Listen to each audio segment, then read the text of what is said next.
everyone, once again very warm welcome to our channel. This is Barkha ma'am, your आपके गुरु. So my dear class 12th students, बहुत बेसब्री से इंतजार कर रहे हो कि मैम क्लास 12th AI का 100% सक्सेस प्लान क्या होने वाला है, कब आप स्टार्ट करने वाले हो. तो भाई 100% सक्सेस प्लान सीरीज में आज डिस्कस करने वाले हैं हम complete unit number 1 class 12th AI book code 843 python programming part 2. जी हाँ, आपके लेटेस्ट सिलेबस के according python programming part 2 first unit दी हुई है, जिसको एक ही वीडियो में आज हम प्रैक्टिकल के साथ कवर करेंगे. Why practical ma'am? बिकॉज ये जो यूनिट है वो आपको दिलाएगी पूरे 40 मार्क्स. आपका जो एग्जाम वो होगा 60 प्लस 40 दैट इज 100 और 40 मार्क्स का होगा प्रैक्टिकल. तो बेटा जी एआई के पेपर में प्रैक्टिकल यूनिट्स कुछ अलग दी जाती हैं जो एज इट इज प्रैक्टिकल में पूछी जाती है, बट थ्योरी में नहीं आती है. जी हाँ, तो 60 मार्क्स का जो आपका थ्योरी पेपर होगा उसमें इस यूनिट से रिलेटेड कुछ नहीं आना है, लेकिन हाँ जो प्रैक्टिकल एग्जाम आपके अभी कुछ ही दिनों में होने वाले हैं उसमें यदि लेकर आना चाहते हो पूरे 40 में से 40 मार्क्स बेटा जी, जिसके लिए आपने प्रोजेक्ट फाइल, प्रैक्टिकल फाइल और व्हाटएवर जो आपके स्कूल से दिया गया है सब मटेरियल रेडी कर लेना. तो यहां से जो भी आपके कॉन्सेप्ट होंगे प्रैक्टिकली वो 100% क्लियर हो जाएंगे. प्रैक्टिकल के साथ में आज का ये धमाकेदार सेशन में खत्म करूंगी, तो स्टार्ट से लेकर एंड तक देखना, एज इट इज प्रैक्टिकल्स करके देखना, ताकि आपको सारे कॉन्सेप्ट इसके क्लियर हो जाए. क्योंकि थ्योरी पेपर के लिए तो हम मेहनत करेंगे, थ्योरी पेपर के लिए तो किस तरीके से स्मार्ट वर्क करना है वो तो मैं सब आपको बताऊंगी. ऐसा कुछ भी नहीं होगा जो आपसे छुपा होगा या आपको नहीं पता होगा, सारी चीजें आपको पता होगी. क्योंकि मैं चाहती हूं कि जब बोर्ड एग्जाम में आप पेपर देने बैठो तो आपको ये पता चले कि भाई एज इट इज वैसा ही पेपर आया है जैसा बरखा मैम ने एक एक टॉपिक आपको पढ़ाया था. ठीक है, कुछ भी ऐसा ना मिले जो आपने नहीं पढ़ा हो, है ना जी. तो उसके लिए आपको टेंशन लेने की जरूरत नहीं, क्योंकि अब आपकी बरखा मैम 100% सक्सेस प्लान लेकर आ चुकी है और मैंने आपसे सिर्फ मांगे हैं आपके 8 से 10 दिन. इन बचे हुए कुछ 50-60 दिनों में, इन 10 दिनों में हम एआई की धमाकेदार प्रिपरेशन करेंगे. ठीक है जी, तो चलिए स्टार्ट करते हैं आज का सेशन, जिसमें करेंगे हम यूनिट 1 को पूरा कंप्लीट. अब देखो, पाइथन अपने आप में बहुत ही पॉपुलर लैंग्वेज है, बहुत पॉपुलर प्रोग्रामिंग लैंग्वेज है, क्योंकि पाइथन की मदद से आप हर किसी काम को कर सकते हो. आप डेटाबेस क्रिएट कर सकते हो, वेब एप्लीकेशंस बना सकते हो, आप एआई एमएल बेस्ड जो सॉफ्टवेयर्स हैं उनको डेवलप कर सकते हो. ठीक है जी, तो बहुत सारे टूल्स है, बहुत सारी फैसिलिटीज हैं जो पाइथन प्रोग्रामिंग लैंग्वेज आपको प्रोवाइड करती है. इजी टू अंडरस्टैंड लैंग्वेज है, प्लेटफॉर्म इंडिपेंडेंट है, इंटरप्रेटेड लैंग्वेज है ना. काफी सारी जगह पर आप इसके कोड को रन कर सकते हो. ये बिल्कुल भी एक जगह डिपेंडेंट लैंग्वेज नहीं कि मतलब आप सिर्फ विंडोज पे इसको रन कर सकते हो, आप किसी भी ऑपरेटिंग सिस्टम पे इसको रन कर सकते हो. बस इसीलिए ना ये लैंग्वेज सबसे ज्यादा पॉपुलर प्लस ट्रेंडिंग होती चली जा रही है.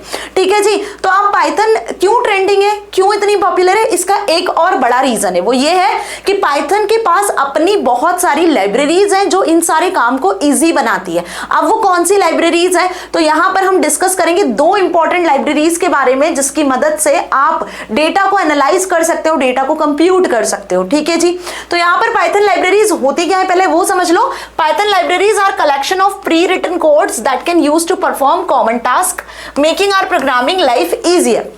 आपको यदि बहुत ज्यादा कोड लिखना है, आप यदि चाहते हो कोई भी एक टास्क को परफॉर्म करना, उसके लिए आपको बल्क में कोड लिखना होता है, तो पाइथन की जो लाइब्रेरीज है वो आपको फंक्शंस और कुछ ऐसे कोड प्रोवाइड करती है कि बस इजी टू यूज वो कोड होते हैं, रेडीमेड कोड होते हैं, आपको उसको यूज करना है और वो अपना काम कर देते हैं. तो हमारा यहाँ पे काम जो होता है वो इजी हो जाता है, क्योंकि पाइथन आपको बने बनाए कुछ कोड्स, बने बनाए कुछ फंक्शंस, बने बनाए कुछ मॉड्यूल्स पहले से ही प्रोवाइड कर देता है लाइब्रेरीज के फॉर्मेट में. ठीक है जी, तो आपका जो प्रोग्रामिंग लाइफ है ना वो इजी बनाने के लिए लाइब्रेरीज, मॉड्यूल्स, फंक्शंस जो है पाइथन में मिलते हैं. ठीक है, so they are like toolkits that provide functions and methods to help us avoid writing code from scratch. In the realm of the data science and analytics 2 powerful libraries stand out of their efficiency and versatility. 2 powerful libraries की मैं यहाँ पर आपको बात बताने वाली हूँ जो हमें इस ईयर क्लास 12th एआई में पढ़नी है, जिसका प्रैक्टिकल आप 40 नंबर का अपने स्कूल में देने वाले हो और बाकायदा प्रैक्टिकल के लिए एक्सटर्नल्स आते हैं, आपका वाइवा भी होता है. तो जैसे मैंने आपको कहा था कि प्रैक्टिकल के साथ में आपको सारी चीजें करवाने वाली हूं, तो मैं आपके साथ हूं, है ना जी. इसलिए सेशन को लाइक किए बिना मत जाना. ठीक है, और आगे आने वाले इंपॉर्टेंट से सेशन के लिए चैनल को सब्सक्राइब कर लेना. तो नंपा एंड पेंडास ये 2 मेजर लाइब्रेरीज हैं जिनके बारे में हम बात करने वाले हैं. अब क्लास 12th आईपी की बात करूं तो वहां भी नंपा पेंडास लाइब्रेरी के बारे में हम पढ़ेंगे. ठीक है, तो जितने भी क्लास 12th वाले सीएस वाले स्टूडेंट्स है या आईपी वाले स्टूडेंट्स है या आईटी वाले स्टूडेंट्स है जो इस सेशन में मेरे साथ जुड़े हुए हैं बेटा जी, आईपी आईटी सीए के भी वीडियो लेक्चर्स मैंने आपको बता दिए, शेड्यूल कर दिए, तो वहां से आप उसको एक्सेस कर सकते हो।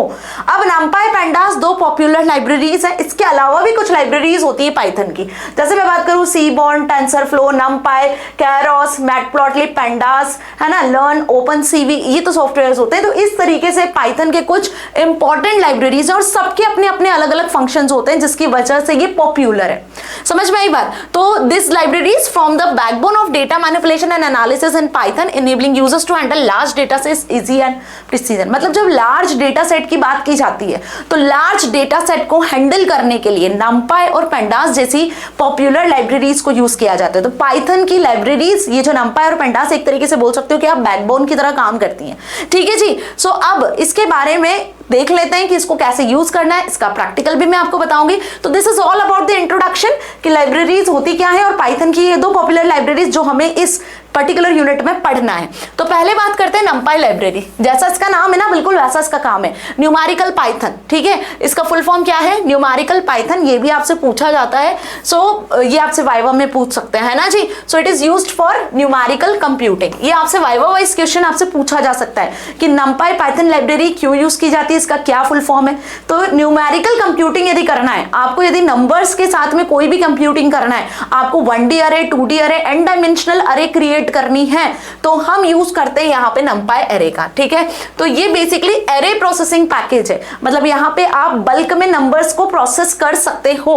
इस पर्टिकुलर लाइब्रेरी में नंबर्स को प्रोसेस करने के लिए, क्रिएट करने के लिए 1 dimensional, 2 dimensional, n dimensional arrays को क्रिएट करने के बने बनाए फंक्शंस मिल जाते हैं। ठीक है, जैसे एरे फंक्शन की मदद से हम numpy अरे को क्रिएट कर सकते हैं, right. So the number of dimensions of the अरे कॉल्ड रैंक ऑफ द अरे। तो यहाँ पर हम नंबर ऑफ डायमेंशन ऑफ अरे को क्या कहेंगे? रैंक ऑफ अरेज कहेंगे। मतलब वही कि आप एक 1 डायमेंशनल अरे क्रिएट कर सकते हो, आप इस तरीके से एक 2 डायमेंशनल अरे क्रिएट कर सकते हो जो रो और कॉलम में डिवाइड होती है। इसी तरीके से आप n डायमेंशनल तक की अरे क्रिएट कर सकते हो, जिसको उसकी रैंक कहा जाता है। आप क्रिएट कैसे करना है, तो कुछ एग्जांपल्स यहाँ पे दिए हुए हैं। पहला एग्जांपल देख लो, किसी भी लाइब्रेरी को, पाइथन की कोई सी भी लाइब्रेरी यदि आप यूज करते हो तो फर्स्ट ऑफ ऑल आपको उसे क्या करना होता है? इंपोर्ट करना होता है। यदि आप डिफॉल्ट पाइथन का यूज कर रहे हो, देखो अब पाइथन सॉफ्टवेयर को कैसे इंस्टॉल करना है तो उसका एक डेडिकेटेड वीडियो मैंने बना दिया, जिसका लिंक आपको डिस्क्रिप्शन में मिल जाएगा। पाइथन लाइब्रेरीज को कैसे इंस्टॉल करना है डिफॉल्ट पाइथन में, तो वो भी मैंने ऑलरेडी आपको बताया हुआ है। एक डेडिकेटेड वीडियो में numpy, pandas, मैटप्लॉटलिब को कैसे इंस्टॉल करोगे वो भी बता दिया है। तो होपफुली आपने वो तो देख लिया होगा, नहीं देखा है तो बेटा प्रैक्टिकल पर्पस से वो पहले इंपॉर्टेंट है, अदरवाइज आप इस कोड को रन नहीं कर पाओगे। ठीक है जी। तो यदि आप डिफॉल्ट पाइथन का यूज कर रहे हो तो आपको पहले इन लाइब्रेरीज को इंस्टॉल करना होगा। इंस्टॉल करने के लिए ना जो कमांड्स होती है वो क्या लिखनी होती है समझो।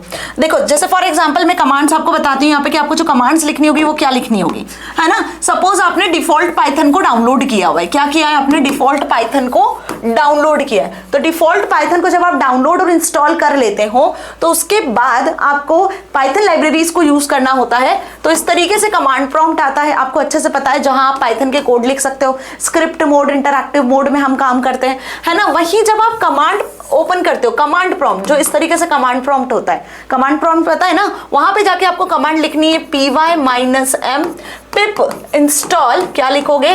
पिप इंस्टॉल numpy। जब ये कमांड लिखोगे तो numpy लाइब्रेरी इंस्टॉल हो जाएगी। ठीक है, सक्सेसफुली इंस्टॉल्ड numpy लिखा हुआ आएगा।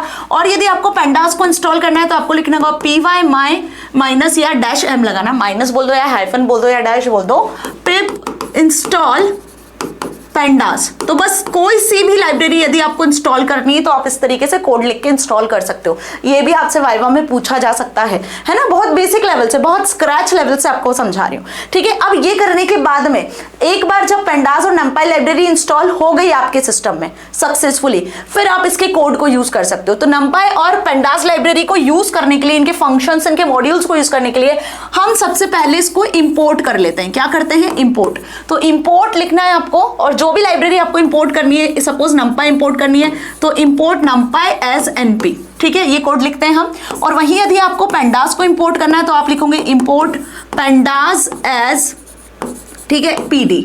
अब ये डिपेंड करता है, ये इसके एलियास नेम है। पूरा pandas, पूरा numpy लिखने की जगह पर हम np और pd के फॉर्मेट में इसको इंपोर्ट कर लेते हैं। इसके शॉर्ट फॉर्म्स है, इसकी जगह पर आप जो चाहो वो नाम लिख सकते हो। इट इज नॉट कंपल्सरी कि np और pd लिखो। ये कमांड लिखने के बाद आप इन लाइब्रेरीज में जितने भी फंक्शंस है, जितने भी मॉड्यूल्स हैं, उनको क्विकली एक्सेस कर सकते हो। ठीक है जी। तो आप जैसे कि मैं आपको बता रही थी कि हम यहाँ पे क्या कर सकते हैं, numpy लाइब्रेरी को यूज कर सकते हैं और 1D 2D ND arrays create कर सकते हो। तो उसके लिए आपको सबसे पहले इंपोर्ट करना होगा, इंपोर्ट numpy एज np।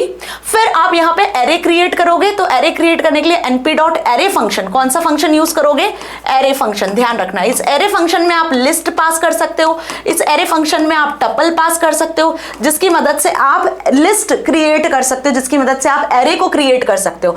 तो numpy अरे का, numpy जो आपका लाइब्रेरी उसका एक एरे फंक्शन होता है, बिल्ट इन एरे फंक्शन होता है, जिसकी मदद से आप 1D 2D एरेज क्रिएट कर सकते हो। ठीक है, तो यहां हमने लिस्ट पास किया 1 2 3, और जैसे ही आपने इस एरे को प्रिंट करवाया तो आपको इस तरीके से एक लिस्ट प्रिंट होती हुई, एक एरे प्रिंट होती हुई शो हो रही है। टपल से भी आप क्रिएट कर सकते हो। टपल आपको पता है, लिस्ट कुछ इस तरीके से क्रिएट होती है स्क्वायर ब्रैकेट से, और जो टपल होती है वो बेसिकली स्क्वायर ब्रैकेट नहीं होते हैं, यहां पर हम यूज कर लेते हैं पैरेंथेसिस का। ठीक है, लेकिन जो आउटपुट आता है वो आपको स्क्वायर ब्रैकेट में ही दिखता है। सिमिलरली आपने यहाँ पे टपल पास किया, और जब आपने प्रिंट करवाया इस एरे को, तो इस तरीके से आप देखोगे कि यहाँ पर आपको एरे शो होती हुई दिखेगी। वहीं आप एरे फंक्शन में मल्टीपल डायमेंशनल, मतलब कि आप 2D एरेस को भी क्रिएट कर सकते हो। तो यहाँ पे आपने 2 लिस्ट प्रोवाइड करी, तो देखो यहाँ पर ये 2D एरे आपको प्रिंट होती हुई शो हो रही है। इसको प्रैक्टिकली भी बताऊंगी, डोंट पैनिक, सारी चीज आपको मैं प्रैक्टिकली बताने वाली हूँ। वैसे ये आपने क्लास 11th में भी देखा होगा, नहीं भी देखा है तो यहाँ पे मैं आपको प्रैक्टिकली भी अच्छे समझाऊंगी। तो इतना तो क्लियर हो गया मैम कि numpy एरे किस लिए यूज की जाती है। numpy एरे को इस तरीके से इंस्टॉल करना है, इस तरीके से इंपोर्ट करना होता है। ठीक है, और ये बेसिकली न्यूमेरिकल कंप्यूटिंग में आपको हेल्प करती है। वहीं बात करें दूसरी important library, that is pandas library. तो बेटा जी ये जो पेंडास लाइब्रेरी होती है, इसका फुल फॉर्म होता है पेनल डेटा लाइब्रेरी। ठीक है, पेनल डेटा याद रखना। ठीक है जी, तो ये जो बेसिकली लाइब्रेरी होती है ये आर्टिफिशियल इंटेलिजेंस में यूज की जाती है। तो where and why do we use this pandas library in artificial intelligence? अभी हम एआई पढ़ रहे हैं बेटा, एआई में रोबोटिक्स वगैरह पे आप काम करते हो, ऑटोमेशन पे बेस्ड कुछ मॉडल्स वगैरह डिजाइन करते हो, तो यहाँ पेंडास लाइब्रेरी का क्या काम है ध्यान से समझना। Suppose we have data set containing information about various marketing campaigns conducted by the company such as companion type, budget, duration, reach, engagement matrices and sales performance. So pandas is used to load data set, display summary statistics, perform group wise analysis and performance of different marketing campaigns। तो आप समझ सकते हो कि panel data library जो है वो आपको हेल्प कर रहा है डेटा को एनालाइज करने में। ठीक है, numpy लाइब्रेरी डेटा को कंप्यूट करने में, न्यूमेरिकल डेटा को कंप्यूट करने में हेल्प कर रहा है, और ये वही डेटा को रिप्रेजेंट करने में, एनालाइज करने में हेल्प कर रहा है। ठीक है, वही एक और लाइब्रेरी होती है, यदि आपको इसको विजुअलाइज करना होता है डेटा को, तो हम मैटप्लॉटलिब लाइब्रेरी का यूज करते हैं, जो कि प्लॉटिंग लाइब्रेरी कहलाती है, जहां पे आप ग्राफ चार्ट्स को प्लॉट कर सकते हो। सपोज कि हमने यहाँ पे पेंडास लाइब्रेरी को यूज कर लिया, किसी एक बिजनेस में 10 साल की आपको सेल्स निकालनी है कि 10 साल में कितनी सेल्स हुई है, तो आप यहाँ पे पैनल डेटा लाइब्रेरी पेंडास का यूज कर सकते हो डेटा को एनालाइज करने में। वहीं आपको इसको ग्राफ में शो करना है तो आप मैटप्लॉटलिब लाइब्रेरी का यूज कर सकते हो। तो अब आपको चीजें क्लियर हो रही है, इस तरीके से हम यहाँ पर इसको यूज करते हैं। तो पेंडास एक पावरफुल लाइब्रेरी है डेटा मैनिपुलेशन और डेटा एनालिसिस के लिए। यहाँ पर बेसिकली इसके फंक्शंस भी आपको मिल जाते हैं, इसी से रिलेटेड जितना भी कॉम्प्लेक्स जो एनालिसिस होता है ना, वो यहाँ पर पेंडास लाइब्रेरी में इजीली हो पाता है। ठीक है, तो एआई में इसको कैसे यूज किया जाता है, डिसीजन ड्रिवन प्रोसेस के लिए यूज कर सकते हो, इसको बिजनेस में आप यूज कर सकते हो। ठीक है, अब पेंडास को भी इंपोर्ट करने का तरीका मैंने बता दिया, इंपोर्ट पेंडास एसपीडी करके आप इसको इंपोर्ट कर सकते हो, है ना जी। अब यहाँ पे यूज कैसे करेंगे मैम इसको, जैसे numpy लाइब्रेरी में तो हम एरेज बना लेते हैं, but what about in pandas library? तो पेंडास लाइब्रेरी में 2 डेटा स्ट्रक्चर्स होते हैं। ठीक है, वैसे तो 3 होते हैं, है ना, बट आपके सिलेबस में आपको 2 ही पढ़ने हैं। 1 is series and second is data frame. ठीक है, 3 कौन से होते हैं? Series, data frame and panel. ये 3 डेटा स्ट्रक्चर्स होते हैं, बट पैनल आपके सिलेबस में नहीं है, सिर्फ सीरीज और डेटा फ्रेम ही है।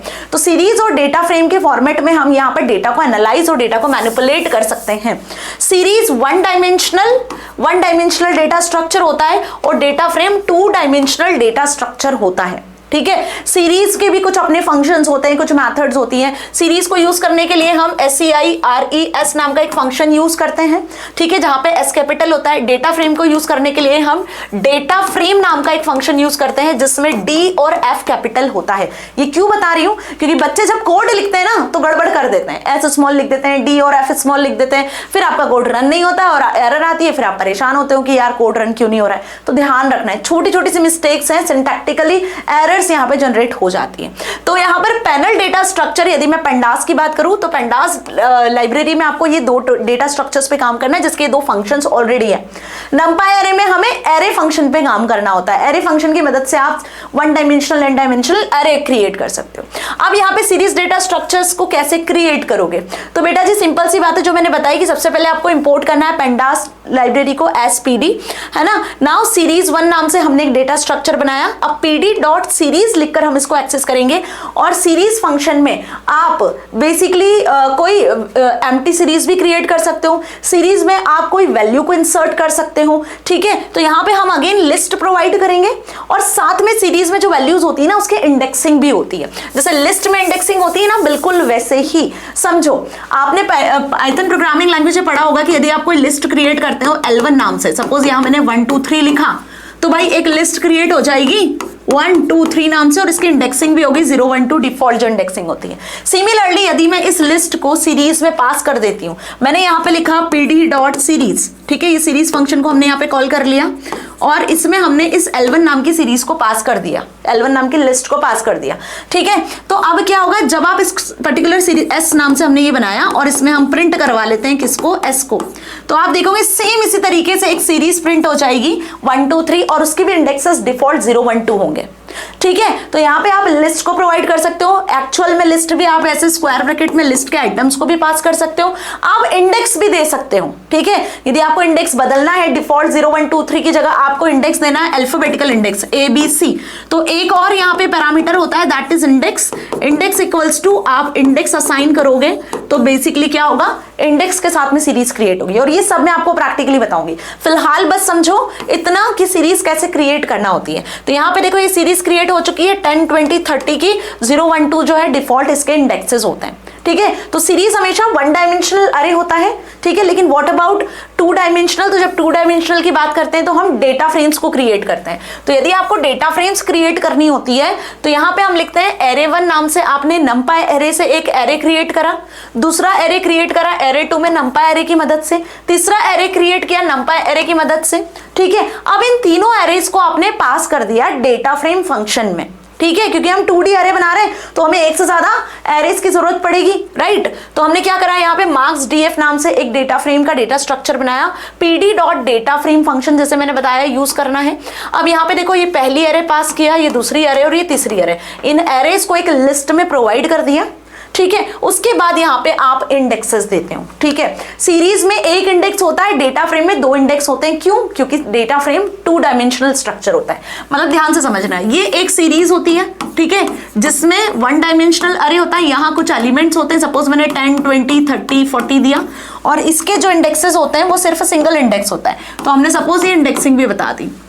लेकिन जब हम बात करते हैं डेटा फ्रेम की, तो बेटा जी डेटा फ्रेम होता है एक 2 डायमेंशनल डेटा स्ट्रक्चर जिसमें रो और कॉलम में डेटा अरेंज होता है। किसमें अरेंज होता है? रो और कॉलम में।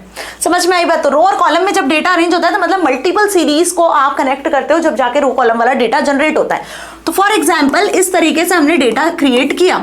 समझ में आई बात? तो यहाँ पे जो इंडेक्स होते हैं ना वो 2 इंडेक्सेस होते हैं।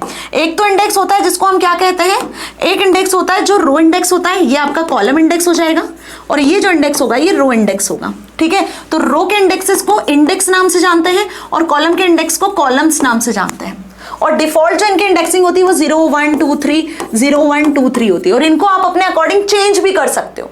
यहाँ पे बेसिकली वो सारे एलिमेंट्स आते हैं जो एलिमेंट्स आप यहाँ ऐड करना चाहते हो, वो सारे एलिमेंट्स यहाँ पे इंक्लूड होते हैं। इसी को 2 डायमेंशनल डेटा स्ट्रक्चर कहते हैं, जो कि डेटा फ्रेम फंक्शन के थ्रू आप क्रिएट कर सकते हो। तो यहाँ पे हमने क्या किया है, एरे 1 एरे 2 एरे 3 3 एरे को पास कर दिया डेटा फ्रेम में, जो कि डेटा फ्रेम की डेटा वैल्यूज बन गई। ये तीनों एरे यहाँ पे आपको दिख रही है, ये एरे 1 है, ये एरे 2 है, ये एरे 3 है। और फिर हमने यहाँ पे कॉलम्स इंडेक्सेस दे दिए ABCD, तो ये आपके देखो कॉलम इंडेक्सेस हो गए, ठीक है जी। समझ में आई बात? और वहीं डिफॉल्ट जब आपने रो इंडेक्सेस नहीं दिए तो डिफॉल्ट जो इंडेक्सेस असाइन होते हैं वो होते हैं 0 1 एंड 2।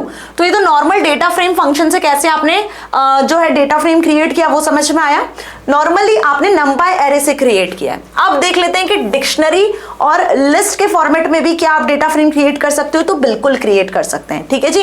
करना क्या है आपको, वही इंपोर्ट पेंडास एसपीडी कोड लिखना होगा। पेंडास को आपको पहले इंपोर्ट करना होगा।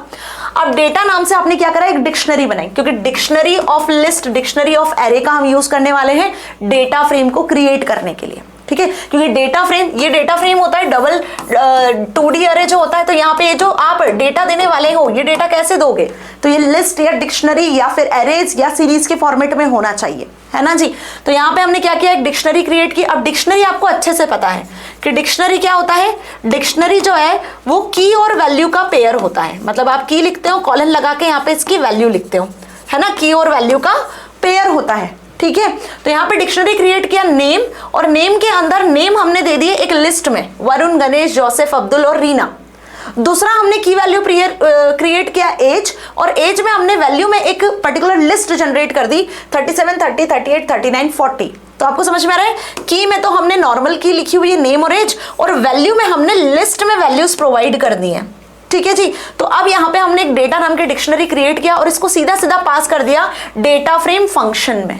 और जैसे ही डेटा फ्रेम को आप डीएफ नाम के डेटा फ्रेम को प्रिंट करवाते हो तो आपको इस तरीके से एक डेटा फ्रेम क्रिएट होती हुई दिखेगी, जो कि डिक्शनरी ऑफ लिस्ट से क्रिएटेड है। मतलब डिक्शनरी के अंदर जो वैल्यू दी है वो लिस्ट है ना। तो जो आपने लिस्ट दी थी, जो वैल्यूज दी थी, वो वैल्यूज तो आपकी बन गई है डेटा फ्रेम की वैल्यूज, और जो आपने कीज दी थी, डिक्शनरी की जो कीज होती हैं वो बन जाती है इंडेक्स। कौन से इंडेक्स, वो भी कॉलम इंडेक्स। रो इंडेक्सेस हमने स्पेसिफाई नहीं किए, तो रो इंडेक्सेस डिफॉल्ट 0, 1, 2, 3, 4 आपको दिख रहे हैं। So this is whole about the data frame creation by using dictionary of list.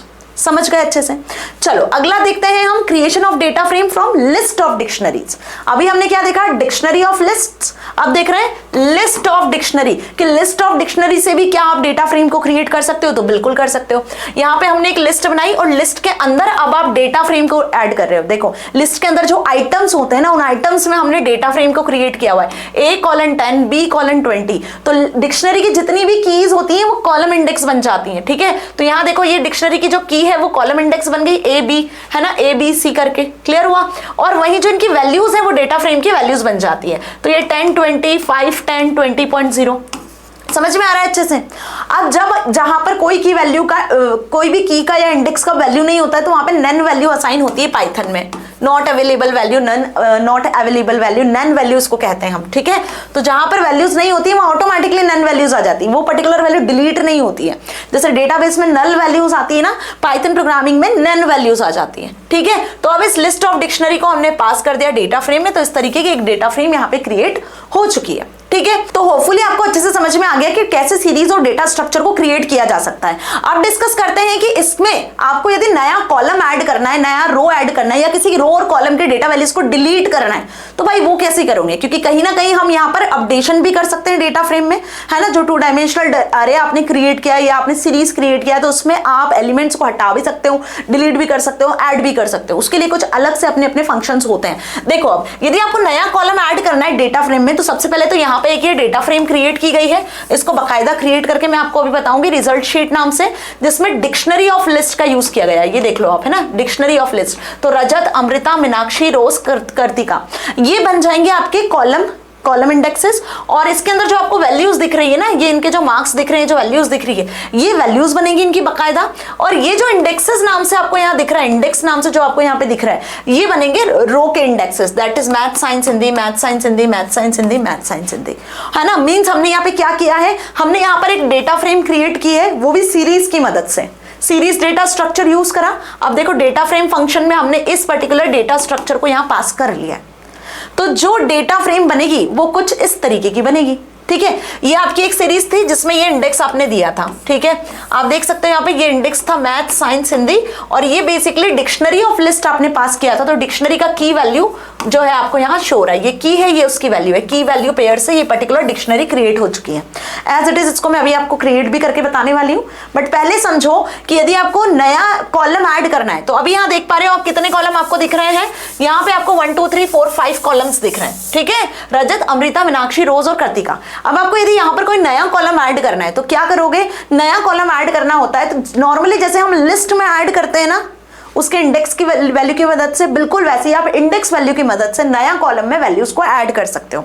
तो आपने यहाँ पर लिखा डेटा फ्रेम का नाम, जो भी डेटा फ्रेम है उसका नाम लिखना है, और जिस नए कॉलम को ऐड करना है स्क्वायर ब्रैकेट के अंदर उस कॉलम का नाम आपको लिखना होगा। यदि कॉलम का नाम अल्फाबेटिकल है तो आपको सिंगल इन्वर्टेड या डबल इन्वर्टेड में लिखना होगा, है ना। जैसे कि हम यहाँ पर फातिमा नाम की स्टूडेंट के मार्क्स को ऐड करना चाह रहे हैं डेटा फ्रेम में, तो रिजल्ट डेटा फ्रेम हो गया, फातिमा नाम का जो इंडेक्स है वो क्रिएट होगा और इंडेक्स के अकॉर्डिंग जो इसकी वैल्यूज होगी वो आपको वैल्यूज यहाँ पास करनी है। तो वैल्यूज लिस्ट के फॉर्मेट में होगी, मैथ साइंस हिंदी के मार्क्स होंगे तो वो हमने यहाँ पास कर दिए। तो बहुत सिंपल है, डेटा फ्रेम का नाम लिखना है और यहाँ पर उस कॉलम के इंडेक्स को लिखना है। कॉलम इंडेक्स को लिखोगे इज इक्वल्स टू यहाँ पे आ जाएगी उसकी वैल्यूज। समझ में आ गई बात। ये तरीका होता है किसी भी नए कॉलम को ऐड करने का। तो अब देखो यहाँ पे ये फातिमा नाम का कॉलम ऐड हो गया, 89, 78, 76 जो वैल्यूज आपने दी थी फातिमा नाम के एक इंडेक्स के साथ में यहाँ क्रिएट हो चुकी है। ठीक है, तो ये तो बात हुई कि नया कॉलम कैसे ऐड करना है, बट व्हाट अबाउट यदि आपको नई रो ऐड करना होगा, नई रो ऐड करना है तो रो को ऐड करने के लिए यहां पर एक फंक्शन यूज करते हैं जिसका नाम है LOC फंक्शन, क्योंकि रो पे जब आपको वैल्यू ऐड करनी होती है तो किसी लोकेशन पे हमको ऐड करनी है। डेटा फ्रेम की एक लोकेशन होती है ना, तो यहाँ पे हमने यूज करा है लोक मेथड का, रिजल्ट डॉट लोक मेथड। अब आपको रो का इंडेक्स यहाँ स्पेसिफाई करना होगा, तो रो इंडेक्स इंग्लिश हम स्पेसिफाई कर रहे हैं, मैथ साइंस हिंदी तो ऑलरेडी है ही, तो हमने इंग्लिश नाम का इंडेक्स के अकॉर्डिंग एक रो की वैल्यू को आप इंसर्ट करने वाले हो, इज इक्वल्स टू बस आपको वैल्यू लिख देनी है। तो जैसे कॉलम ऐड करते हो बट कॉलम को ऐड करने के लिए आपको फंक्शन लिखने की जरूरत नहीं होती है, लेकिन रो को ऐड करने के लिए आपको डॉट लोक मेथड का यूज करना होता है और लोक मेथड को आप स्क्वायर ब्रैकेट में यूज करते हो। ठीक है, जितने भी फंक्शंस होते हैं वो सब पैरेंथेसिस में लिखे जाते हैं, लेकिन ये जो लोक मेथड है वो स्क्वायर ब्रैकेट्स में लिखी जाती है। ठीक है, क्योंकि इसकी मदद से हम एक रो क्रिएट कर रहे होते हैं। तो आप देखो यहाँ पे इंग्लिश नाम से एक रो क्रिएट हो गई मैथ साइंस हिंदी के बाद में, और जो वैल्यूज आपने यहाँ दी थी वो वैल्यूज के साथ में ये रो क्रिएट यहाँ पर हो चुकी है। ठीक है, तो नया रो कैसे क्रिएट करना है, नया कॉलम कैसे क्रिएट करना है, ये तो समझ गए। अब data frame dot loc method can also be used to change the data values of row की किसी वैल्यू को यदि आपको चेंज करना है तो उसके लिए भी आप इसको यूज कर सकते हो। जैसे फॉर एग्जांपल कि हमें यहाँ पे साइंस के जो मार्क्स थे उसको चेंज करना है। देखो साइंस के मार्क्स 91, 81, 91, 71, 95, 78 ये मार्क्स है। अब इसमें हमें चेंजेस करना है तो आपको वही करना है, डेटा फ्रेम का नाम लिखना है, डॉट लोक मेथड लिखना है और जिस भी पर्टिकुलर इंडेक्स, जिस भी रो इंडेक्स की वैल्यू को चेंज करना है वो लिख देना है और साथ में यहाँ पे आपको जो चेंज्ड वैल्यू है जो अपडेट करनी है वो लिख देनी है। तो 91 मार्क्स थे साइंस के, अब 92 हो गए, यहाँ पे 81 थे 84 हो गए, सारी वैल्यूज आप देखो यहाँ पे चेंज हो चुकी है। तो डॉट लोक मेथड से आप नई रो को क्रिएट कर सकते हो डेटा फ्रेम में और नई रो में चेंजेस भी कर सकते हो। इतना समझ में आया।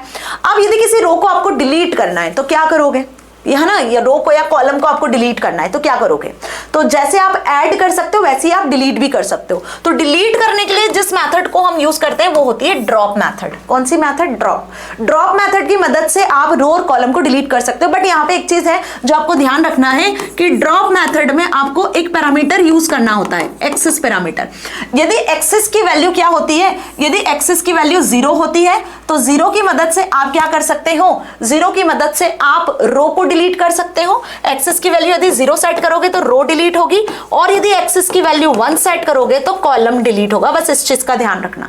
एक्सेस की वैल्यू 0 हो गई ड्रॉप के अंदर तो एक रो डिलीट होगी रो, और यदि एक्सेस की वैल्यू 1 सेट करोगे तो कॉलम डिलीट हो जाएगा। ठीक है, तो यहां पे हमने क्या लिखा हुआ है, रिजल्ट डॉट ड्रॉप मेथड का यूज किया हुआ है। ड्रॉप मेथड में हमने लिखा है हिंदी इंडेक्स का नाम, जिस हिंदी रो को आपको डिलीट करना है, और एक्सेस इक्वल्स टू 0। बेटा इंडेक्स तो बताओगे, बिना इंडेक्स के तो कुछ भी पॉसिबल नहीं है। इंडेक्स में क्या चेंजेस करने हैं, किस इंडेक्स में पे आपको डेटा वैल्यूज को ऐड करना है, तो इंडेक्स तो बताना पड़ेगा। एक्सेस इक्वल्स टू 0 बताओगे कि ये हिंदी वाली क्या है इंडेक्स, एक रो इंडेक्स है, तो एक्सेस इक्वल्स टू 0 लिखा। तो देखो मैथ साइंस हिंदी इंग्लिश था, अब यहां से हिंदी हट चुका है। दिख रहा है आपको, हिंदी नहीं दिख रहा है ना। अब रजत, अमृता, मीनाक्षी, रोज, कृतिका, फातिमा, इतने स्टूडेंट्स थे। अब यदि आपको कोई कॉलम डिलीट करना है तो सपोज हमें क्या डिलीट करना है, रजत, मीनाक्षी और कृतिका, ये कॉलम्स डिलीट करने हैं। तो हम क्या लिखेंगे, रिजल्ट डॉट ड्रॉप, और जिन जिन कॉलम्स को डिलीट करना है वो सारे कॉलम्स स्पेसिफाई कर दिए, एक्सेस की वैल्यू 1 सेट कर दी। यहां एक्सेस की वैल्यू 0 थी तो रो डिलीट हुई हिंदी वाली, यहां एक्सेस की वैल्यू 1 सेट करी तो 3 कॉलम डिलीट हो गए। तो अब अमृता, रोज और फातिमा बचा है, ये कॉलम्स डिलीट हो चुके हैं। ठीक है, तो रो और कॉलम को डिलीट कैसे करना है वो भी समझ में आ गया, नया रो कॉलम ऐड कैसे करना है वो भी समझ में आ गया। अब जानते हैं आगे के डेटा फ्रेम्स के ना कुछ एट्रीब्यूट्स भी होते हैं, और डेटा फ्रेम्स के जैसे एट्रीब्यूट है वैसे ही सीरीज के भी एट्रीब्यूट्स होते हैं। ठीक है जी, तो यहाँ पे डेटा फ्रेम के एट्रीब्यूट्स को जानने के पहले हम एक डेटा फ्रेम क्रिएट कर लेते हैं। तो हमने यहाँ पे एक डिक्शनरी ऑफ सीरीज, मतलब ये मान लो कि सीरीज डेटा स्ट्रक्चर से आपने क्या किया है, एक डेटा फ्रेम बनाई है, बिल्कुल वैसे जैसे पहले हमने बनाई थी। ठीक है, अब ये जो डेटा फ्रेम है कुछ इस तरीके से क्रिएट होने वाली है। देखो, स्टूडेंट स्टूडेंट मार्क्स स्पोर्ट्स और डेटा 1, डेटा 2, डेटा 3, डेटा 4, ये कॉलम इंडेक्सेस हो गए, ये रो इंडेक्सेस हो गए और ये इनकी वैल्यूज है। समझ में आ रहा है, ये इनकी वैल्यूज है। तो कुल मिला के ये डेटा फ्रेम हमने क्रिएट कर ली। अब इसके जो इंडेक्सेस है वो ध्यान से समझना, एज इट इज इंडेक्सेस आप सीरीज के लिए भी यूज करते हो। तो पहला इंडेक्स है, इंडेक्स नाम का एक एट्रीब्यूट है, पहला एट्रीब्यूट इंडेक्स। तो हर एक एट्रीब्यूट को डॉट लगा के एक्सेस किया जाता है। जो भी डेटा फ्रेम आप यूज कर रहे हो, आपने डीएफ नाम की डेटा फ्रेम बनाई है तो डॉट लगा के उसका एट्रीब्यूट का यहाँ पे नाम लिखोगे, ठीक है। तो पहला एट्रीब्यूट होगा यहाँ पे आपका इंडेक्स एट्रीब्यूट, जिससे आप रो के इंडेक्सेस को देख पाओगे। ओनली डेटा फ्रेम की प्रॉपर्टीज को एक्सेस करना है तो हम एट्रीब्यूट का यूज करते हैं। तो डेटा फ्रेम के यदि रो के इंडेक्सेस को देखना है तो डीएफ डॉट इंडेक्स लिखा, जिससे आप देखो ये डेटा फ्रेम के रो इंडेक्सेस हैं, डेटा 1, डेटा 2, डेटा 3, ये आपको रिटर्न हो चुके हैं। अब यदि आपको सिर्फ कॉलम इंडेक्सेस चाहिए तो आप लिखोगे data frame dot columns attribute को। तो df डॉट कॉलम्स लिखोगे तो आपको स्टूडेंट मार्क्स और स्पोर्ट्स ये मिल गया, स्टूडेंट मार्क्स और स्पोर्ट्स मिल गया। सिमिलरली आप यहाँ पे सीरीज डेटा स्ट्रक्चर का, यदि आपने s नाम से सीरीज डेटा स्ट्रक्चर लगाया है तो s डॉट इंडेक्स लिखोगे तो आपको सीरीज के इंडेक्स वैल्यूज मिल जाएगी, ठीक है। तो ये तो हमने क्या देखा, ये तो हमने देखा कि डेटा फ्रेम के यदि आपको इंडेक्सेस को एक्सेस करना है तो हम इंडेक्स और कॉलम्स नाम के एट्रीब्यूट को यूज करते हैं। अब डेटा फ्रेम में टोटल कितना शेप है उसका, क्योंकि 2D अरे होता है, कितनी रो है, कितने कॉलम है, ये जानना चाहते हो तो data frame dot shape attribute का यूज करोगे। डीएफ डॉट शेप से ये पता चलेगा कि कितने रो है, कितनी कॉलम है। तो यहाँ पे रिटर्न हो रहा है 4,3, मतलब 4 रो है और 3 कॉलम है ना। तो ये शेप है डेटा फ्रेम का। चलो देखते हैं, ये देखो यहाँ पे 1 2 3 4 है ना, 4 रो हो गई और 1 2 3 कॉलम्स हो गए। तो शेप क्या रिटर्न कर रहा है, शेप नाम का जो एट्रीब्यूट है वो डेटा फ्रेम का शेप रिटर्न कर रहा है। अब यदि डेटा फ्रेम आपकी लार्ज है, जिसमें सपोज मान लो कि 50 एलिमेंट्स हैं, ठीक है, 50 वैल्यूज है डेटा फ्रेम की, तो आपको टॉप से कुछ एलिमेंट को एक्सेस करना है डेटा फ्रेम के, या आपको बॉटम से कुछ एलिमेंट को एक्सेस करना है डेटा फ्रेम के, तो यहाँ हेड और टेल मेथड्स का यूज किया जाता है, ठीक है। तो data frame dot head method का यूज करते हो तो टॉप से आपको डिफॉल्ट 5 एलिमेंट मिलते हैं, और data frame dot tail method का यूज करते हो तो बॉटम से आपको 5 एलिमेंट मिलते हैं। तो हेड और टेल नाम की 2 मेथड्स होती है। कैसे समझोगे, देखो हेड लिखते हो नॉर्मली डेटा फ्रेम का नाम लिखकर डॉट हेड मेथड को लिखते हो तो डिफॉल्ट ये आपको टॉप से 5 एलिमेंट रिटर्न करता है, ठीक है। अब आपको 5 एक्सेस नहीं करना है, 10 एक्सेस करना है या सिर्फ 2 ही एक्सेस करना है, तो आप यहाँ पे पैरामीटर पास करोगे। सपोज आपने हेड मेथड में यहाँ पे पास किया 2, तो आपको सिर्फ 2 एलिमेंट्स मिलेंगे, ठीक है। आपने लिखा 12 तो आपको 12 एलिमेंट्स मिलेंगे। लेकिन यदि आप इसको एम्प्टी छोड़ते हो या कोई पैरामीटर नहीं देते हो तो डिफॉल्ट आपको 5 एलिमेंट्स मिलेंगे, वो भी कहां से, हेड मतलब टॉप से, डेटा फ्रेम के टॉप से।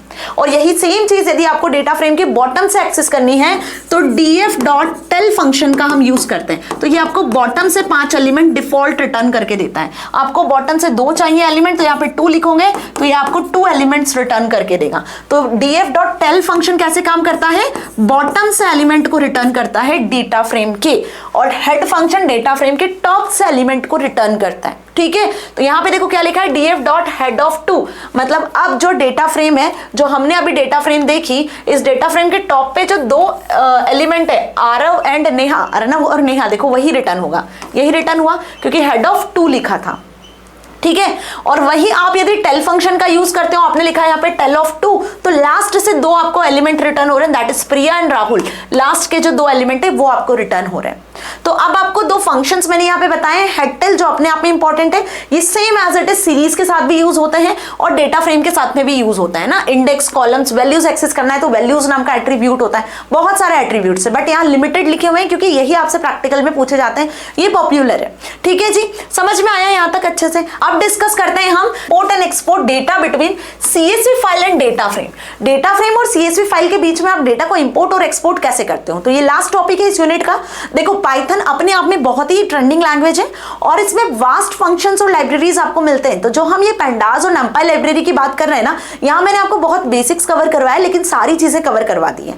इसमें बहुत सारे फंक्शंस है, बहुत सारी हम बोल सकते हैं कि एट्रीब्यूट्स हैं, बहुत सारी मैथड्स हैं, लेकिन जो इंपॉर्टेंट है, जो जनरली आपसे प्रैक्टिकल में पूछी जाती है, मैंने वो सारी चीजें यहाँ पर आपको बताई है ना जी। चलिए लास्ट टॉपिक इज दैट कि CSV फाइल और डेटा फ्रेम के बीच में यदि आपको डेटा को इंपोर्ट या एक्सपोर्ट करना है तो वो कैसे करोगे। अब ये CSV फाइल फाइल होता क्या है बेटा? CSV फाइल को कहते हो आप कॉमा सेपरेटेड वैल्यूज। ये भी आपसे एमसीक्यूज में या आपसे वाइवा में पूछ सकते हैं कि भाई कॉमा सेपरेटेड वैल्यूज क्या है। कॉमा सेपरेटेड वैल्यूज एक फाइल होती है जहां पे डेटा फ्रेम से आप वैल्यू को इंपोर्ट या डेटा फ्रेम में आप वैल्यू को एक्सपोर्ट कर सकते हो।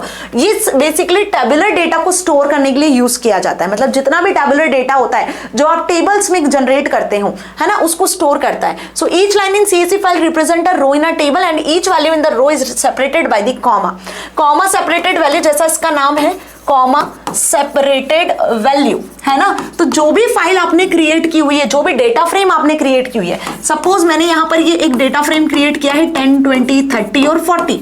तो जब हम इसको इंपोर्ट करेंगे ना CSV फाइल में, तो CSV फाइल में जो वैल्यूज होगी वो इस तरीके से कॉमा से सेपरेट होती है ना। कैसे सेपरेट होती है? कॉमा से सेपरेट होती है। ठीक है, बात समझ में आई। और जब आप इस CSV फाइल को इंपोर्ट करोगे, एक्सपोर्ट करोगे कहां पर? डेटा फ्रेम में, तो वो बाकायदा डेटा फ्रेम के फॉर्मेट में ही आएगी। जो डेटा फ्रेम का आपका फॉर्मेट होता है वैसे आपको विजिबल होगी। लेकिन कॉमा सेपरेटेड जो फाइल्स होती हैं वो बेसिकली कॉमा से सेपरेट होती है। और इट डिपेंड्स कि आपको कॉमा से सेपरेट करना है या किससे। डिफॉल्ट ये कॉमा से सेपरेट होती है। यहाँ पे कुछ पैरामीटर्स होते हैं जिसकी मदद से इसको हम चेंज भी कर सकते हैं। So in Python CSV files are incredibly important for data analysis and manipulation. Data को एनालाइज करने में, मैनिपुलेट करने में CSV फाइल का अपना अलग ही यूज है। We often use the pandas library to load, manipulate and analyze data stored in CSV file. Pandas library support करती है ओनली CSV फाइल्स को, जिसकी मदद से आप डेटा को इंपोर्ट और एक्सपोर्ट कर सकते हो, डेटा को एनालाइज कर सकते हो और मैनिपुलेट कर सकते हो। ठीक है जी। अब कैसे मैम, इसको कैसे करेंगे? तो ध्यान से समझो। यहां पर डेटा को इंपोर्ट और एक्सपोर्ट करने के लिए दो फंक्शंस होते हैं। जब मैं बात करूं डेटा को इंपोर्ट करने के लिए, मतलब CSV file to a data frame, बात समझ में आई? यहां पे हम बात कर रहे हैं क्या कि जब आप चाहते हो कि we can import tabular data from CSV file into a data frame. मतलब एक CSV फाइल आपने क्रिएट की हुई है, सपोज आपने CSV फाइल C ड्राइव में क्रिएट की हुई है ना। अब उस CSV फाइल का नाम है सपोज स्टूडेंट मार्क्स। क्या नाम है? Student marks. ठीक है, जिसमें कुछ स्टूडेंट के मार्क्स है जो कॉमा से सेपरेट है। ये कुछ स्टूडेंट के मार्क्स है जो कॉमा से सेपरेट है। तो आपने एक ऐसी फाइल बनाई हुई है सिस्टम में। अब ये CSV फाइल को यदि आप डेटा फ्रेम में इंपोर्ट करना चाहते हो, डेटा फ्रेम में इंपोर्ट करना चाहते हो, तो इसके लिए जो फंक्शन है वो है आपका रीड CSV फंक्शन। कौन सा फंक्शन काम करेगा यहाँ पर? Read CSV function. ये जो डेटा है यहाँ पर डेटा फ्रेम में आके कॉपी हो जाएगा कुछ इस तरीके से। ठीक है, एक डेटा फ्रेम यहाँ पर क्रिएट हो जाएगी। बट व्हाट अबाउट यदि आप इस डेटा फ्रेम के वैल्यूज को एक्सपोर्ट करना चाहते हो CSV फाइल में, कि एक नई CSV फाइल बन जाए जहां पे डेटा फ्रेम के वैल्यूज जाके एक्सपोर्ट हो जाए, तो बेटा जी इंपोर्ट के लिए तो हम रीड CSV फंक्शन का यूज करते हैं। लेकिन यही चीज जब आपको एक्सपोर्ट करनी होती है तो एक्सपोर्ट करने के लिए हम यहाँ पे toCSV फंक्शन का यूज करते हैं। ये एक्सपोर्ट करने के लिए हेल्प होता है। तो ये जो चीज बता रही हूँ बहुत इंपॉर्टेंट है। ये आपसे वाइवा में भी पूछा जाता है कि basically read CSV function can import tabular data from CSV file into pandas data frame. ठीक है, जिसके लिए हम इस तरीके से pd.readCSV फंक्शन का यूज करते हैं और फाइल का नाम लिख देते हैं, है ना जी। तो यहाँ पे आप suppose student marks dot CSV file कहीं सेव है आपके सिस्टम में C ड्राइव, D ड्राइव में, उसको आप इंपोर्ट कर रहे हो कहां पर? अपने डेटा फ्रेम में। ठीक है जी, समझ में आया? नाउ ये कोड आपको लिखना होता है। कैसे यूज करोगे? ध्यान से देखो। df.pd.readCSV फंक्शन, आपने ये student marks dot CSV file को डेटा फ्रेम में ले लिया। ठीक है, तो डेटा फ्रेम में जब ये इंपोर्ट हो गया तो कुछ इस तरीके से आपको डेटा फ्रेम शो होगी जब आप डेटा फ्रेम को प्रिंट करोगे। ठीक है, तो इतना समझ में आ गया। ये हो गया इंपोर्ट का कोड, है ना, ध्यान से समझना। वही जब आपको क्या करना है इसमें यदि आपको कुछ पैरामीटर्स ऐड करने हैं तो वो भी आप ऐड कर सकते हो। जैसे आपको पूरा पाथ स्पेसिफाई करना है तो आप पाथ भी स्पेसिफाई कर सकते हो, जिसके लिए आप वैसे ही सिंपल लिखोगे pd.readCSV C ड्राइव में पेंडास पर्टिकुलर फोल्डर में student marks dot CSV file है। अब जहां आपने स्टोर किया होगा CSV फाइल D ड्राइव में, डेस्कटॉप में, आप कंप्लीट पाथ भी लिख सकते हो। कॉमा से सेपरेटेड वैल्यूज है तो आप यहाँ पे सेपरेटर लगा सकते हो। हेडर आपको ये चाहिए या नहीं चाहिए तो हेडर की वैल्यू आप 0-1 सेट कर सकते हो। तो इट डिपेंड्स, इसके सारे पैरामीटर्स होते हैं रीड CSV के। ठीक है, पाथ मेंशन कर सकते हो, सेपरेटर लगा सकते हो, है ना, हेडर शो करवा सकते हो, इसकी वैल्यू 0 और 1 आप सेट कर सकते हो, right. But what about exporter data frame? यदि डेटा फ्रेम को एक्सपोर्ट करना है तो क्या करोगे? तो जैसे मैंने बताया कि एक्सपोर्ट करने के लिए हम जिस फंक्शन का यूज करते हैं वो है toCSV फंक्शन। ठीक है, तो अब यहाँ पे देखो ये डेटा फ्रेम आपके पास ऑलरेडी क्रिएटेड है। ये डेटा फ्रेम हमारे पास क्रिएटेड है, इस डेटा फ्रेम की वैल्यूज को अब आपको CSV फाइल में एक्सपोर्ट करना है।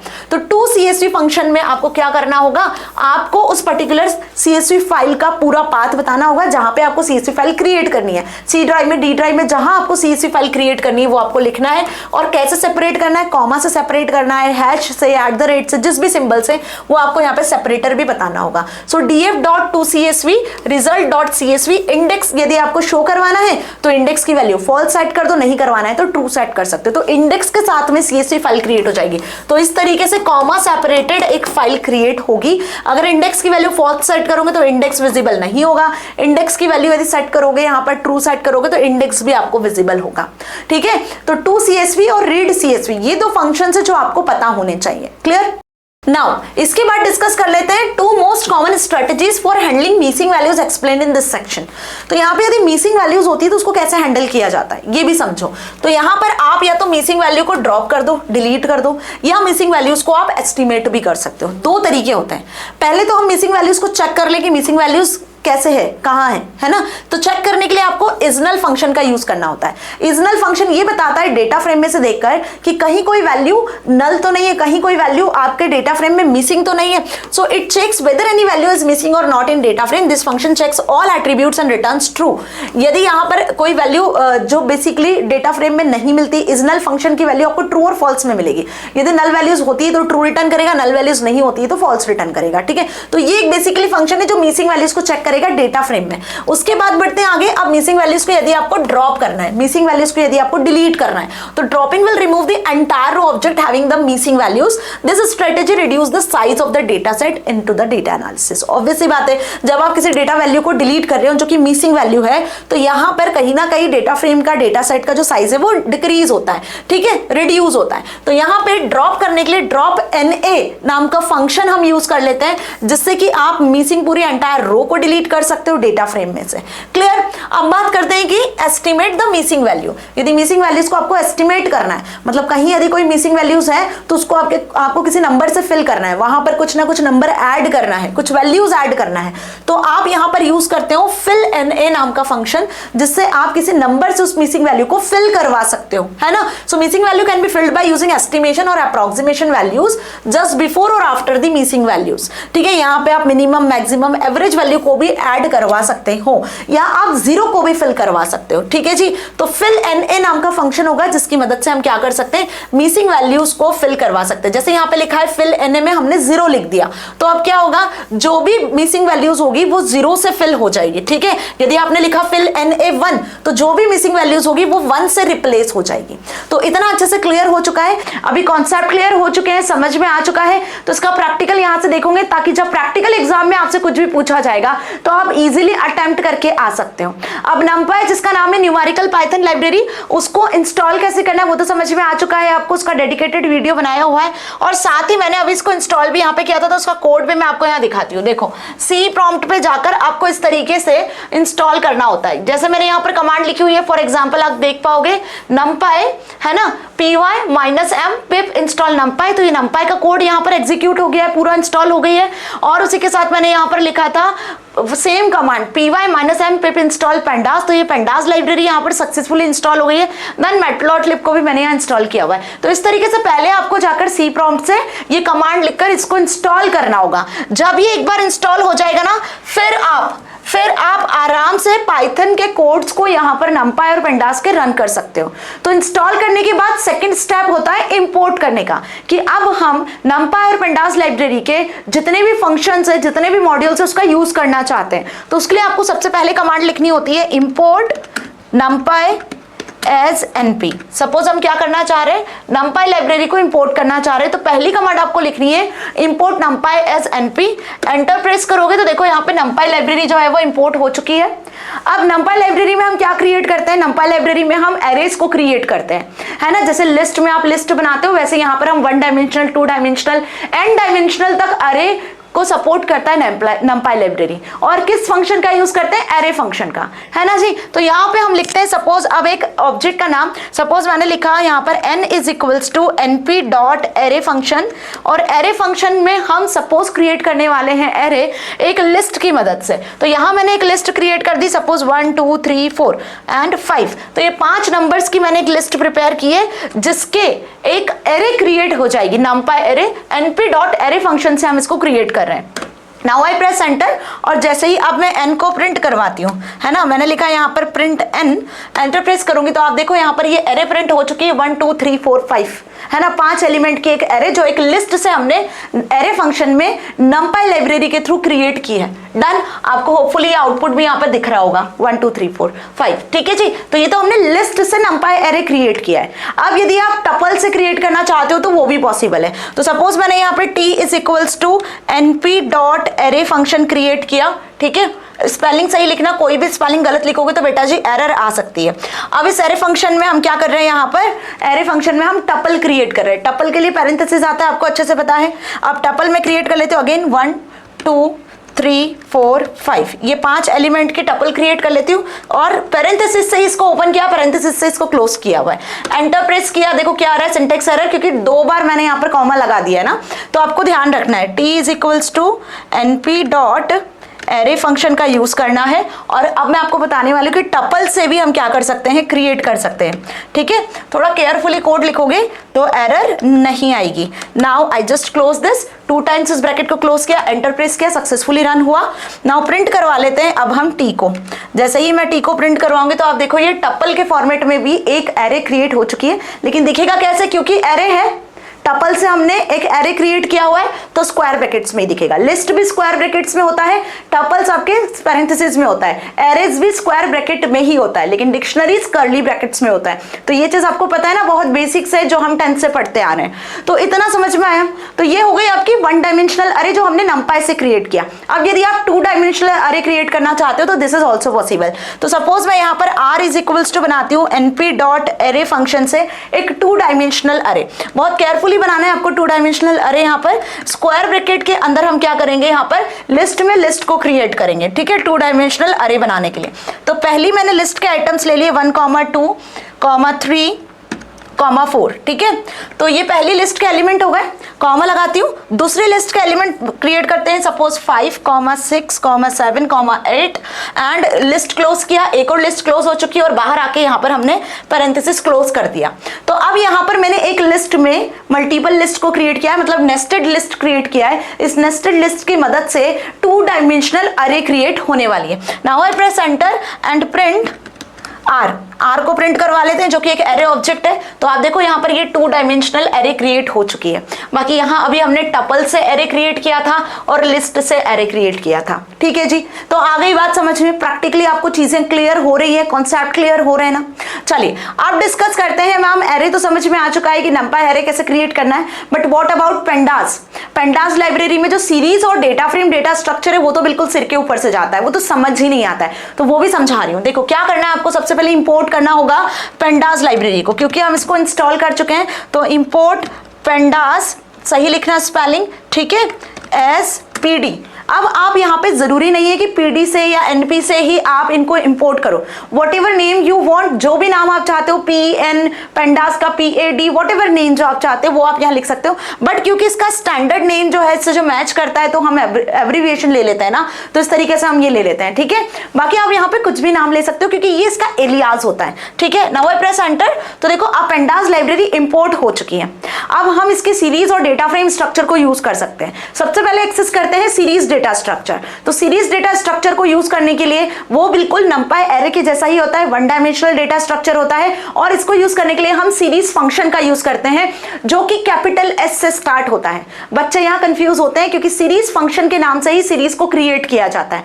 अब एम्प्टी सीरीज कैसे क्रिएट करना है, उसमें लिस्ट के आइटम्स को कैसे क्रिएट करना है, 1 डायमेंशनल जो लिस्ट है वो आप कैसे बनाओगे यहाँ पर सीरीज की मदद से, वो देखेंगे, ठीक है। तो सबसे पहले एम्प्टी सीरीज कैसे क्रिएट करना है वो देखते हैं। तो सपोज S नाम से मैंने एक ऑब्जेक्ट लिया है, S equals to PD dot, देखो सीरीज फंक्शन का S कैपिटल लिखना, ठीक है, और बिना स्पेस के PD dot series, clear, bracket open किया और ब्रैकेट क्लोज कर दिया मैंने। अभी मैंने सीरीज के अंदर कोई भी डेटा वैल्यू या कोई इंडेक्स वैल्यू नहीं दिया।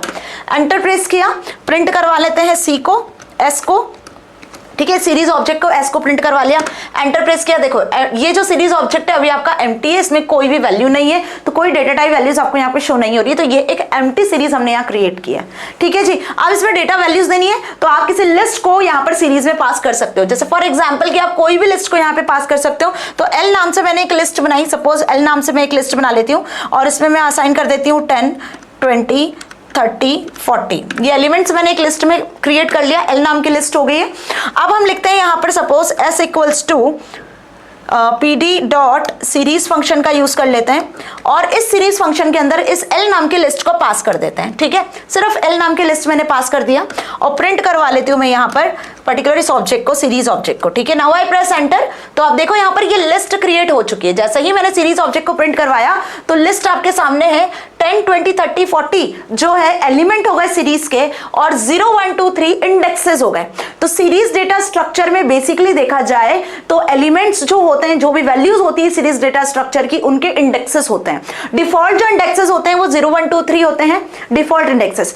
बाय द वे आप इंडेक्सेस अपने अकॉर्डिंग दे भी सकते हो, जिसके लिए इंडेक्स नाम का एक पैरामीटर हम यूज करते हैं, ठीक है। अब सपोज आप चाहते हो कि भाई इंडेक्स यहाँ पे 0, 1, 2, 3 नहीं आए, ABCD आ जाए या कोई भी लेबल्ड इंडेक्स आ जाए, वॉट एवर यू वांट, जो इंडेक्स आप देना चाहते हो वो इंडेक्स दे सकते हो, नंबर्स भी दे सकते हो, अल्फाबेट्स भी दे सकते हो। तो आपको क्या यूज करना होगा, यहाँ पर इंडेक्स नाम का एक पैरामीटर यूज करना होगा। कैसे, सपोज मैंने लिखा यहाँ पर s is equals to pd dot series function और इसमें अब हम इंडेक्स बदलेंगे। डिफॉल्ट इंडेक्स तो आपको दिख रहा है 0, 1, 2, 3 है। अब यहाँ पे इंडेक्स हम बदलेंगे इसी पर्टिकुलर l नाम की जो लिस्ट है उसके एलिमेंट के, l कॉमा लगा के मैंने लिखा है यहाँ पर इंडेक्स इज इक्वल्स टू, अब इंडेक्स जो भी देना है वो भी लिस्ट के फॉर्मेट में ही आप दोगे। सपोज मैं इंडेक्स देना चाहती हूँ कैपिटल A, है ना, हम चाहते हैं कि एलिमेंट्स के जो इंडेक्सेस हो वो ABCD हो, ठीक है। तो हम इस तरीके से इंडेक्स लिखेंगे। अब ध्यान रखना जो भी इंडेक्सेस आप लेबल्ड इंडेक्सेस यदि देते हो ना तो आपके वो सिंगल या डबल इन्वर्टेड में लिखे जाते हैं, क्योंकि स्ट्रिंग को हमेशा हम सिंगल या डबल इन्वर्टेड में लिखते हैं। चाहे किसी भी प्रोग्रामिंग लैंग्वेज की आप बात कर लो, स्ट्रिंग को हमेशा किस में लिखा जाता है, सिंगल या डबल इन्वर्टेड में। तो इंडेक्स इज इक्वल्स टू मैंने ये लिख लिया, ब्रैकेट क्लोज कर दिया। अब ये इंडेक्स भी क्रिएट होगा। अभी जो डिफॉल्ट इंडेक्स था वो आपको दिख रहा था 0, 1, 2, 3।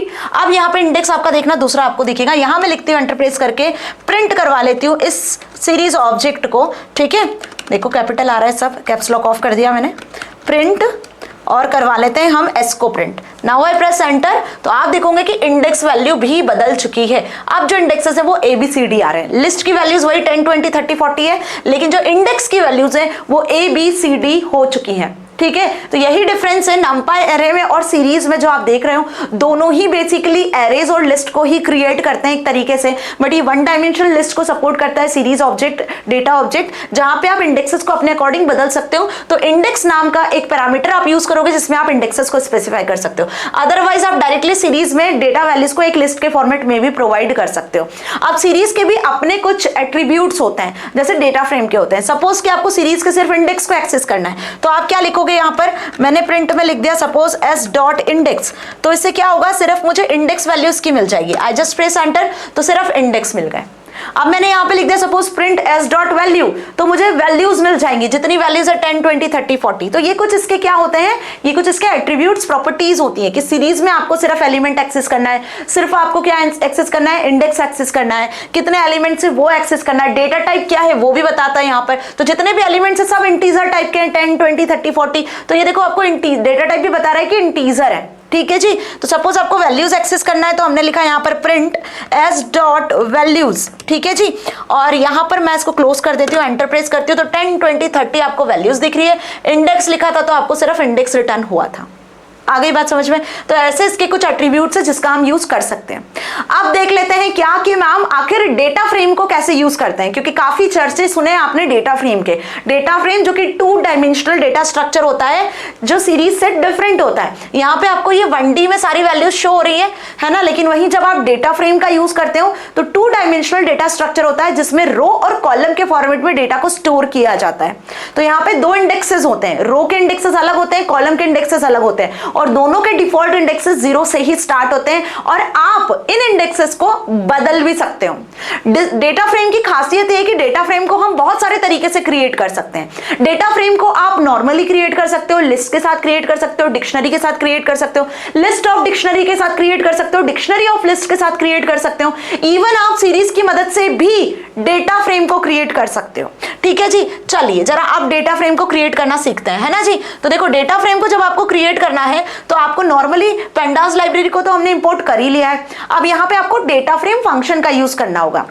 ठीक है, तो कैसे क्रिएट करोगे? सिंपल मैं यहां पर लिखती हूं कुछ इस तरीके से, suppose d is equals to, d नाम का डेटा फ्रेम ऑब्जेक्ट हम यहां क्रिएट कर रहे हैं, pd डॉट, अब डेटा फ्रेम में d कैपिटल आता है, ध्यान रखना डेटा फ्रेम का d कैपिटल आता है। ओके, इस फंक्शन का नाम जो होता है डेटा फ्रेम का d और f कैपिटल होता है, जैसे सीरीज में s कैपिटल होता है। देख लो यहाँ पे डेटा फ्रेम फंक्शन का जो d और f है वो कैपिटल होगा। ठीक है, तभी ये फंक्शन क्रिएट होगा, अदरवाइज आपको पता है कि पाइथन केस सेंसिटिव लैंग्वेज है, कुछ भी आपने कैपिटल स्मॉल में गड़बड़ किया तो इस तरीके से एरर आ सकती है ना जी। चलिए अब डेटा फ्रेम हमको यहाँ क्रिएट करनी है, तो सपोज हम इस l नाम के लिस्ट से एक डेटा फ्रेम क्रिएट करते हैं, जो l नाम की लिस्ट हमने यहाँ पर बनाई है ना, इस l नाम के लिस्ट से हम एक डेटा फ्रेम क्रिएट करते हैं। तो यहाँ मैंने सपोज l पास कर दिया और अभी सिर्फ हमने एक ही लिस्ट पास की है, तो देखो एंटर प्रेस करती हूँ और प्रिंट करवा लेती हूँ d को, तो आपको ये देखने को मिलेगा कि भाई डेटा फ्रेम का एक कॉलम तो क्रिएट हो जाएगा।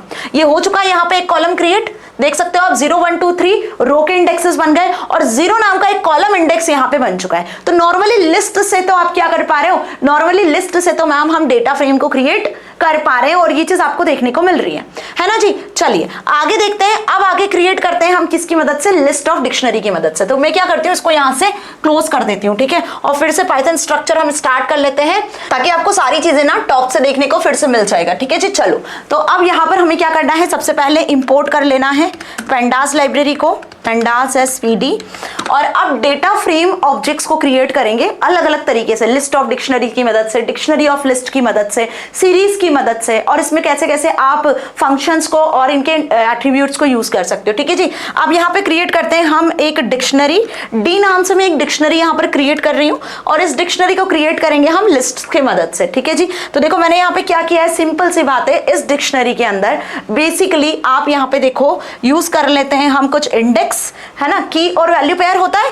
तो यहाँ हमने सपोज एक इंडेक्स ले लिया, सपोज मैंने एक इंडेक्स ले लिया a नाम से, ओके, और इस a नाम से इंडेक्स लेने के बाद में कॉलन लगा के मैं इसकी वैल्यूज दूंगी, तो इसकी वैल्यूज हम देंगे लिस्ट के अंदर। तो सपोज मैंने वैल्यूज दे दी 1, 2, 3, ओके, और मैंने यहाँ पर इसके पर्टिकुलर लिस्ट को क्लोज कर दिया, तो ये हो गया की आपका a और इसकी वैल्यूज हो गई 1 2 3, तो ये एक की वैल्यू पेयर कंप्लीट हुआ डिक्शनरी का।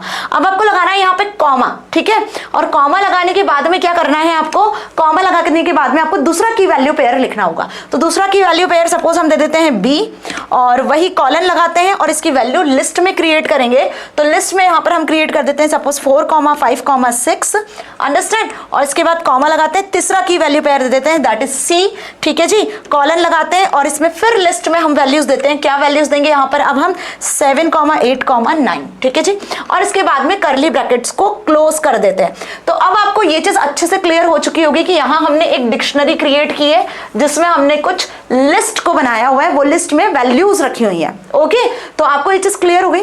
नाउ प्रिंट करवा लेते हैं अब इसके बाद में, इस प्रिंट करवाने के पहले, है ना, प्रिंट चलो प्रिंट करवा लेते हैं, या नहीं भी प्रिंट करवाते हो तो पहले आप डेटा फ्रेम को क्रिएट कर लो, उस डेटा फ्रेम में इसको एक्सेस करेंगे। ठीक है, तो df नाम से एक डेटा फ्रेम बनाई जिसमें हम pd dot data frame, d और f कैपिटल लिखना डेटा फ्रेम फंक्शन का, और इसमें हम एज इट इज इस डिक्शनरी को पास कर देते हैं, सिर्फ डिक्शनरी को पास कर रहे हैं, d नाम की डिक्शनरी को। अब आपको चीज ध्यान रखना है वो क्या, कि यहाँ पे जो मैंने ABC नाम से कीज बनाई है वो की बनेगी डिक्शनरी के कॉलम इंडेक्सेस, और ये जो वैल्यूज है यहाँ पे जो लिस्ट में मैंने दी हुई है वो उन कॉलम की वैल्यूज बन जाएगी, है ना। अभी हमने यहाँ रो इंडेक्सेस नहीं दिए हुए हैं तो रो इंडेक्सेस डिफॉल्ट 0, 1, 2 आएंगे। Now I print this df object. अब हम क्या करते हैं, इस df ऑब्जेक्ट को प्रिंट कर लेते हैं। ठीक है, प्रिंट डेटा फ्रेम ऑब्जेक्ट को df को प्रिंट करवा लेते हैं। I just press enter and here's the output. आप देख सकते हो कि a b c नाम के 3 कॉलम्स क्रिएट हुए हैं जिसमें 1 2 3 4 5 6 7 8 9 वैल्यूज है। तो a b c बन गए कॉलम के इंडेक्सेस, जैसे कि मैंने बताया डेटा फ्रेम 2 डायमेंशनल स्ट्रक्चर होता है, रो के इंडेक्सेस 0 1 2 दिख रहे हैं, कॉलम के इंडेक्सेस a b c दिख रहे हैं, और 1 2 3 4 5 6 7 8 9 हर एक कॉलम की वैल्यूज है। आ गई बात समझ में? तो ये हमने डिक्शनरी में लिस्ट को ऐसे डेटा वैल्यूज देकर क्रिएट किया हुआ है, तो आप इसको कह सकते हो लिस्ट्स ऑफ डिक्शनरी। ठीक है, अब हम यूज करने वाले हैं अगेन यहां पर किसकी मदद से, अगेन यहां पर अब हम क्रिएट करेंगे एक डेटा फ्रेम सीरीज की मदद से, कि आप सीरीज की मदद से भी डेटा फ्रेम को क्रिएट कर सकते हो। तो भाई सीरीज की मदद से डेटा फ्रेम कैसे क्रिएट कर सकते हैं, ध्यान से समझना। मैं यहां पर क्रिएट करती हूं सपोज DIC नाम की एक डिक्शनरी से, ठीक है, DIC नाम की डिक्शनरी बनाऊंगी, बहुत ध्यान से समझना। कर्ली ब्रैकेट में हम डिक्शनरी को क्रिएट करते हैं और यहां पे हम पहले देते हैं इसका इंडेक्स वैल्यू, मतलब कि की वैल्यू। तो की वैल्यू मैंने सपोज लिखा राम, है ना, एक नाम लिखा हुआ है स्टूडेंट का नाम, ठीक है जी। कॉलन लगाया, कॉलन में अब हम यूज करने वाले हैं वैल्यूज की जगह पर सीरीज को, तो हम यहां लिखेंगे pd.series फंक्शन। ध्यान से समझना, जो अभी सीरीज फंक्शन मैंने बताया वो यूज कर रही हूं। ब्रैकेट ओपन किया और सीरीज में अब आपको वैल्यूज और इंडेक्स दोनों पास करने होंगे, तो इससे रो इंडेक्सेस भी बनेंगे और कॉलम इंडेक्सेस भी बनेंगे। कैसे? सपोज मैंने यहां पर पास किया कुछ नंबर्स, सपोज स्टूडेंट के मार्क्स पास कर रहे हैं 92, 85, 74, ये मैंने स्टूडेंट्स के 3 सब्जेक्ट के मार्क्स यहाँ पे पास कर दिए, कॉमा लगाती हूँ और यहाँ पे इंडेक्स की वैल्यू देती हूँ। सपोज इंडेक्स की वैल्यू मैं यहाँ पर दे देती हूँ अब कि ये जो मार्क्स है, सपोज मैथ्स के मार्क्स है तो मैंने यहाँ पे लिखा मैथ, और साइंस के मार्क्स है SCI साइंस लिख दिया, ठीक है, इन शॉर्ट नाम लिख रहे हैं। और ये सभी आपको सिंगल इन्वर्टेड में लिखना होगा बेटा, क्योंकि ये आपके लेबल्ड इंडेक्स बनेंगे, ठीक है जी। और लिख लेते हैं अपन सपोज इंग्लिश, ठीक है। चलिए मैम, इतना तो समझ में आ गया। और ये हमने किया एक पर्टिकुलर की value pair create, comma series को क्रिएट, बंद कर दो यहाँ पर, ये सीरीज एलिमेंट यहाँ ओपन हुआ, यहाँ क्लोज हो गया, कॉमा लगाते हैं, तो ये एक की और एक वैल्यू पेयर कंप्लीट हुआ है। सिमिलरली अब हम दूसरा की वैल्यू पेयर क्रिएट करते हैं। सपोज राम के बाद में मैं क्रिएट कर लेती हूँ एक और स्टूडेंट, सपोज मैंने क्रिएट कर लिया भाई श्याम, श्याम नाम का एलिमेंट जो है हम यहाँ क्रिएट कर रहे हैं। ओके, अब सेम इसमें भी आपको ये तो की हो गया, इसकी वैल्यूज देंगे वही सेम मेथड से pd.series से। तो मैं यहाँ लिख लेती हूँ pd.series, सीरीज का S कैपिटल लिखना, और इस सीरीज फंक्शन के अंदर अब हम क्या यूज करने वाले हैं, सेम तरीके से मार्क्स स्टूडेंट के, श्याम के मार्क्स आएंगे, डेटा वैल्यूज बन जाएंगे और इंडेक्स पास करेंगे, ठीक है जी। चाहो तो आप यहाँ से कॉपी पेस्ट भी कर सकते हो, ठीक है। सपोज मैं यहाँ से कॉपी पेस्ट कर लेती हूँ, इतना मैं कॉपी पेस्ट यहाँ से यहाँ तक कर लेती हूँ, ठीक है। Ctrl+C किया और यहाँ पे Ctrl+V कर लेते हैं। अब जो भी चीज़ आपको इरेज करनी है वो आप इरेज कर लो यहाँ से। ओके, तो क्या हुआ है, अब ये चीज़ आप क्लियरली देख पाओगे। और यहाँ पे हम क्लोज कर देते हैं अपनी डेटा फ्रेम को, तो कर्ली ब्रैकेट्स को यहाँ पे क्लोज कर लिया है, ठीक है। तो pd.series मार्क्स आप चाहो तो यहाँ बदल सकते हो, मार्क्स में कर देती हूँ सपोज 85 और 96, ये मैंने मार्क्स कर दिए। Index equals to math, science, Hindi, English, proper तरीके से हमने यहाँ लिख लिया। आपको कोड समझ में आ रहा है? एक डिक्शनरी क्रिएट की, सीरीज ऑफ डिक्शनरी यहाँ क्रिएट कर रहे हैं, की वैल्यूज है आपकी राम और श्याम, और इनके अंदर जो हमने वैल्यूज दिए उन वैल्यूज में हमने एक सीरीज फंक्शन यूज किया हुआ है। सीरीज में डेटा वैल्यूज स्टूडेंट के मार्क्स है और उसके बाद डेटा वैल्यूज स्टूडेंट के मार्क्स होने के बाद यहाँ आप देखो जो कि इसके इंडेक्स बनेगा, रो इंडेक्स बनेगा, वो भी हमने यहाँ दिया हुआ है, ठीक है। तो सही तरीके से आपको लिखना है, सही तरीके से आपको यहाँ पे क्या है, कोड लिखना होगा। ये ब्रैकेट्स वगैरह सही तरीके से लगाना। देखो ये सीरीज फंक्शन का ब्रैकेट खुला, यहाँ बंद हो गया, ठीक है, और यहाँ पर फिर सीरीज फंक्शन का ब्रैकेट ओपन हुआ, ये क्लोज हुआ है, ताकि कोई एरर नहीं आएगी, ठीक है। डन, एंटर प्रेस किया, विदाउट एनी एरर पूरा कोड सक्सेसफुली हमने यहाँ लिख लिया। बस ऐसे ही आप मल्टीपल स्टूडेंट्स के यहाँ पर मार्क्स और वो क्रिएट कर सकते हो। फिलहाल हमने 2 स्टूडेंट्स लिए हैं। अब करेंगे क्या, यहाँ पर हम df नाम से एक डेटा फ्रेम बना लेते हैं। df1 नाम से डेटा फ्रेम बनाइए, क्योंकि df नाम से ऑलरेडी हम ऊपर बना चुके हैं। तो df1 नाम से डेटा फ्रेम बनाइए और pd.dataFrame फंक्शन का हम यहाँ पे यूज कर रहे हैं। और इस डेटा फ्रेम फंक्शन में क्या करने वाले हैं, इस डेटा फ्रेम फंक्शन में इस डिक नाम की डिक्शनरी को सिर्फ पास कर देंगे। DI से डिक नाम की डिक्शनरी पास कर दिया, ठीक है जी। नाउ आई प्रेस एंटर और लिखती हूँ अब मैं यहाँ पर प्रिंट फंक्शन में इस डेटा फ्रेम को प्रिंट करवा लेते हैं, ठीक है। तो जैसे ही इस df1 डेटा फ्रेम को मैं प्रिंट करवाऊंगी तो आपके सामने आउटपुट आ चुका है कुछ इस तरीके का 2D स्ट्रक्चर। एक टेबल के फॉर्मेट में आपको वैल्यूज दिख रही है, मैथ, साइंस, इंग्लिश, राम और श्याम नाम के स्टूडेंट के मार्क्स आपको यहाँ पे प्रॉपर्ली विजिबल हो रहा है। तो ये कमाल हुआ है किसके थ्रू, सीरीज की डिक्शनरी के साथ में। मतलब डिक्शनरी में हमने सीरीज की मदद से इंडेक्स वैल्यूज दी थी और जो डिक्शनरी की थी, जैसे कि की वैल्यू राम और श्याम था, वो बन गए हैं यहाँ पर डेटा फ्रेम के कॉलम इंडेक्स, और यहाँ सीरीज में जो इंडेक्स आपने दिया हुआ था वो बन चुके हैं डेटा फ्रेम के रो इंडेक्सेस, मैथ, साइंस और इंग्लिश। तो अब आपको डेटा फ्रेम अलग अलग तरीके से कैसे क्रिएट करना है ये समझ में आ गया है, लिस्ट की मदद से, डिक्शनरी की मदद से, ठीक है। अब इस डेटा फ्रेम में किसी एलिमेंट को आपको ऐड करना है या किसी एलिमेंट को आपको रिमूव करना है, मतलब कि आपको कोई रो या कोई कॉलम से कोई एलिमेंट डिलीट करना है या रो कॉलम को ऐड या डिलीट करना है, तो दिस इज ऑल्सो पॉसिबल। इसके लिए क्या करोगे, सिंपल मेथड्स होती हैं। फॉर एग्जाम्पल कि सपोज हमें यहाँ पर क्या करना है, एक नया कॉलम ऐड करना है। भाई राम और श्याम में हमें मोहन नाम का एक और स्टूडेंट ऐड करना है जिसके कुछ मार्क्स होंगे मैथ, साइंस, इंग्लिश के। तो जब नया कॉलम ऐड करना होता है तो सिंपल से आपको क्या करना है, डेटा फ्रेम ऑब्जेक्ट का नाम लिखना है df1। और अब यहाँ पर हम क्या करेंगे, डेटा फ्रेम ऑब्जेक्ट का नाम लिखने के बाद में स्क्वायर ब्रैकेट्स लगाकर, क्योंकि जिस पर्टिकुलर एलिमेंट को आपको क्रिएट करना है, जिस इंडेक्स को आपको क्रिएट करना है, कॉलम को, उसका नाम लिखेंगे। सपोज स्क्वायर ब्रैकेट्स के अंदर आप लिख देते हो या फिर आप सिंगल या डबल इन्वर्टेड के अंदर लिखोगे पर्टिकुलरली नाम, क्योंकि लेबल्ड इंडेक्स आप क्रिएट कर रहे हो, इज इक्वल्स टू वही लिस्ट के अंदर आपको मार्क्स लिखना होंगे, ठीक है। जो मार्क्स आपको क्रिएट करना है 89, ओके 90 और हम यहाँ पे 75, ये कुछ मार्क्स दे देते हैं मैथ, साइंस और इंग्लिश के।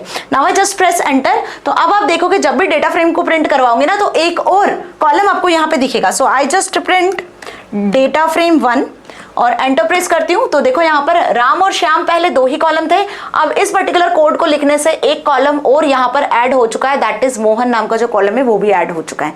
तो आपको समझ में आया अच्छे से कि नया कॉलम ऐड करना है तो आपको इस तरीके से कमांड लिखनी है, इस तरीके से आपको यहाँ पर कोड लिखना होगा। अब व्हाट अबाउट यदि आपको नई रो क्रिएट करना है, सपोज हमें हिंदी के भी मार्क्स यहाँ पर ऐड करने हैं राम, श्याम और मोहन के, तो जब नई रो क्रिएट करना होता है तो हम LOC मेथड का यहाँ पे यूज करते हैं, LOC फंक्शन का यूज करते हैं, ठीक है जी। याद रखना कॉलम ऐड करने के लिए तो नॉर्मली आप कॉलम को ऐड कर सकते हो, लेकिन रो को ऐड करने के लिए आपको LOC नाम का एक मेथड है जिसको यूज करना होता है। कैसे यूज करेंगे, df1.loc मेथड यूज करोगे और ये मेथड में जो कोड लिखोगे वो पैरेंथेसिस में नहीं आएगा, स्क्वायर ब्रैकेट के अंदर आता है, ठीक है। सपोज आपको क्या क्रिएट करना है, मैम अब हिंदी नाम का हमें एक रो इंडेक्स क्रिएट करना है जिसमें स्टूडेंट्स के हिंदी के मार्क्स भी आएंगे, क्लियर। और सिमिलरली बस आपको क्या कर देना, उसी तरीके से मार्क्स लिख देना है, 78, 89 और सपोज 96 हमने कुछ इस तरीके से मार्क्स लिख दिया। तो यहाँ पे आपको .loc मेथड का यूज करना होगा रो को क्रिएट करने के लिए, ठीक है। नाउ आई जस्ट प्रेस एंटर और प्रिंट करवा लेती हूँ मैं अब यहाँ पर df1 डेटा फ्रेम को, और देखोगे आप कि अब यहाँ पे सिर्फ इंग्लिश तक ही था, मैथ्स, साइंस, इंग्लिश, और जैसे ही हमने ये LOC मेथड में कोड लिखा है तो मैथ, साइंस, इंग्लिश के साथ में हिंदी सब्जेक्ट के भी मार्क्स ऐड हो चुके हैं। तो एक नई रो क्रिएट हो चुकी है और एक नया कॉलम भी ऐड हो चुका है।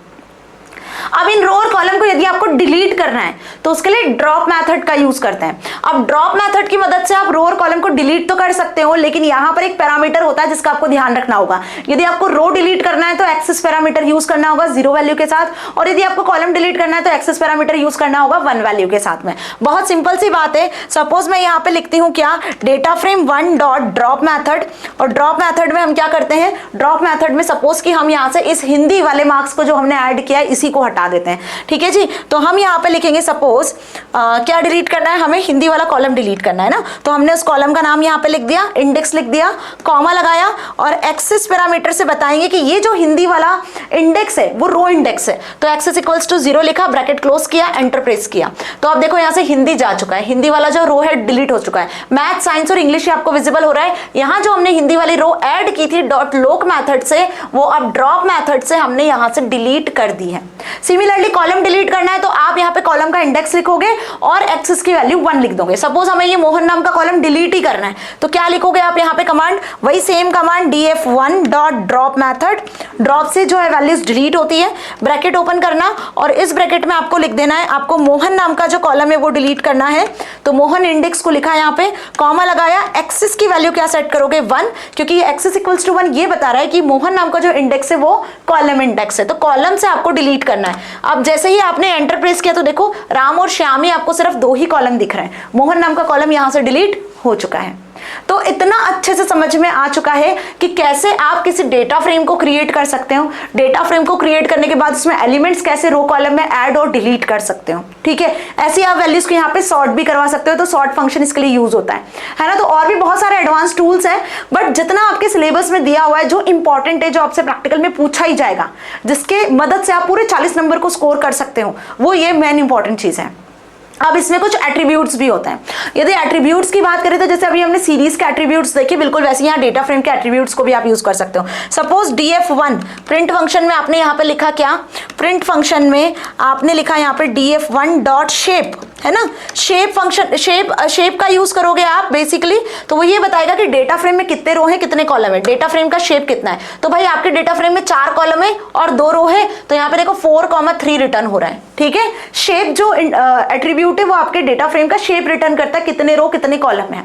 वैसे ही आप df1 डॉट वैल्यूज लिखोगे तो सारी वैल्यूज आ जाएगी, df1 डॉट इंडेक्स लिखोगे तो इंडेक्स आ जाएंगे, वो भी कॉलम के इंडेक्स आएंगे। तो ये रन करके जरूर देखना। तो होपफुली आपको इतना अच्छे से समझ में आया। अब 2 इंपॉर्टेंट से फंक्शन है जो अपने आप में इंपॉर्टेंट है, जिनके क्वेश्चन आते हैं, वो होता है हेड और टेल फंक्शन।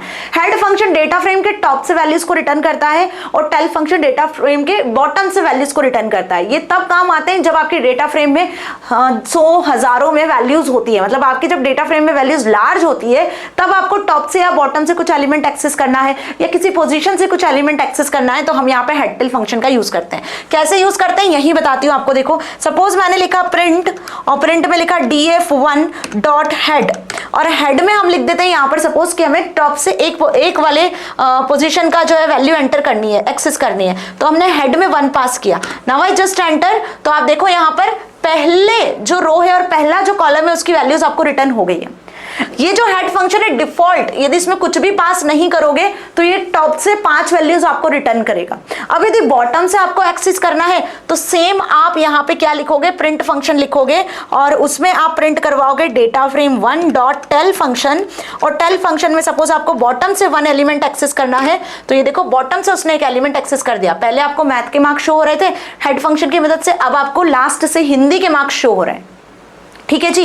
तो हेड टेल फंक्शन भी अच्छे से समझ में आ गया। So this all about the data frame, जो कि आपको अच्छे से क्लियर हो जाना चाहिए, जिसमें बच्चे जनरली कंफ्यूज होते हैं। होपफुली अब आपको डेटा फ्रेम और सीरीज डेटा ऑब्जेक्ट को क्रिएट करने में कोई भी प्रॉब्लम नहीं है, कोई भी समस्या नहीं है। आप आराम से इसको प्रैक्टिकल कर सकते हो, इसको प्रैक्टिकल करके देखो ताकि आपको चीजें क्लियर हो। और जब तक प्रैक्टिकल नहीं करोगे तब तक आप कुछ नहीं कर पाओगे। एक बार खुद से किसी भी चीज को इंप्लीमेंट करोगे ना तो आपको चीजें क्रिस्टल क्लियर होने लगेगी, क्योंकि समझ तो हमें आ जाता है लेकिन जब तक हम प्रैक्टिकल करके नहीं देखते तब तक हमारे बस में नहीं होती ये चीज है ना। लेकिन जैसे ही एक बार प्रैक्टिकल करके देख लोगे ना तो खुद से कॉन्फिडेंस आएगा कि यस, आप टीचर कैसा भी क्वेश्चन देगा तो आप अटेम्प्ट करके आ सकते हो, है ना जी। तो होपफुली आपको सारी चीजें क्रिस्टल क्लियर हो चुकी है। Series data structure, pandas data structure वगैरह कैसे क्रिएट करना है सब अच्छे से समझ में आ चुका है। अब जो बड़ी परेशानी आप सभी के साथ में वो ये है कि मैम नोट्स नहीं मिल रहे हैं, नोट्स का क्या करें। तो बेटा जल्दी से जाके टेलीग्राम चैनल को ज्वाइन कर लो, आपको वहां नोट्स भी प्रॉपरली मिल जाने हैं एकदम फ्री ऑफ कॉस्ट, वो भी क्वालिटी एजुकेशन के साथ में, है ना जी। तो सारे नोट्स मैं वहां अपलोड कर रही हूँ, बस करना क्या है, टेलीग्राम चैनल पे जाना है, चैनल को सब्सक्राइब कर लेना है, आपको सारे नोट्स की पीडीएफ वहां मिल जाएगी। और आपके जितने भी दोस्त हैं IT AI CS IP वाले, भाई सभी को शेयर करो चैनल, ताकि फटाफट से वो सभी भी इसका बेनिफिट ले सके। क्योंकि अब तो आपकी बरखा मैम ने IT AI IP CS सारी सब्जेक्ट्स पढ़ाना स्टार्ट कर दिया है, सारे सब्जेक्ट के ऑन शेड्यूल आपको वीडियो लेक्चर्स मिल रहे हैं। तो मिलेंगे अगले धमाकेदार सेशन में जिसमें हम यूनिट 2 को डिस्कस कर रहे होंगे। Till then stay happy. Thank you so much.